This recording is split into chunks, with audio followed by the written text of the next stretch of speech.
नवीन एक प्राइवेट विद्यालय में शिक्षक था। नवीन शुरू से ही शांत प्रकृति का इंसान था। एक दिन कक्षा में पढ़ाते हुए किसी बच्चे पर उसे गुस्सा आ गया और उसने उस बच्चे को डांट दिया। बच्चे को अपना अपमान बर्दाश्त नहीं हुआ। उसने अपनी कॉपी फाड़ दी और नवीन के सवालों का जवाब नहीं दिया। नवीन ने इसके लिए न तो उस बच्चे को कोई सजा दी और न ही इसकी शिकायत शाला प्रबंधन और न ही उस बच्चे के अभिभावकों से की। इस घटना से नवीन के दिल को बहुत ठेस पहुंची और उस बच्चे के प्रति उसका व्यवहार बदल गया। उसने फिर कभी उस बच्चे को कुछ नहीं कहा। नवीन का मन उस बच्चे द्वारा किए अप्रत्याशित व्यवहार और अपने अपमान के भाव को भुला नहीं पाया। नवीन के मन के ये हालात हालांकि और किसी की समझ में नहीं आ रहे थे, लेकिन इससे सबसे ज्यादा खुद नवीन और वह बच्चा पीड़ित थे। खुद उस बच्चे ने नवीन से पूछा, सर, आप सबको उनकी गलतियों के लिए डांटते हैं, लेकिन मुझे क्यों नहीं डांटते? मुझसे क्या गलती हो गई है? आप मेरे प्रति ऐसा व्यवहार क्यों कर रहे हैं?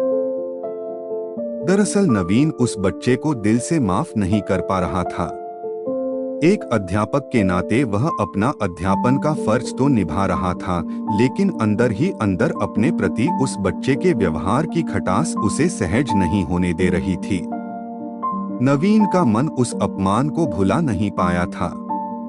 उस बच्चे के व्यवहार से नवीन को दुख पहुंचा था। ऐसा होते होते कई दिन बीत गए। कुछ दिनों बाद नवीन का शहर के एक ध्यान शिविर में जाना हुआ, जहां ध्यान से पहले आत्म शुद्धि के लिए एक सेशन चल रहा था। वहां अनुदेशक सब लोगों से अपने आप से दूसरों को माफ करने के लिए कह रहा था। जिसने तुम्हारा दिल दुखाया उसे माफ कर दो। उसकी गलतियों की सजा भगवान खुद देगा। तुम उसे माफ करके अपने आप को पीड़ा दे रहे हो। माफ कर दो और अपने मन का बोझ हल्का कर दो। किसी के गलत व्यवहार को अपने मन में मत रखो, उसे भुला दो और उस इंसान को सच्चे दिल से माफ कर दो। माफ कर देना सजा देने से बड़ी बात है। नवीन पर भी उस सेशन का असर पड़ा। नवीन पिछले कई दिनों से उस बच्चे को माफ नहीं कर पा रहा था। इस ध्यान सत्र के दौरान नवीन ने भी उस बच्चे को माफ कर दिया।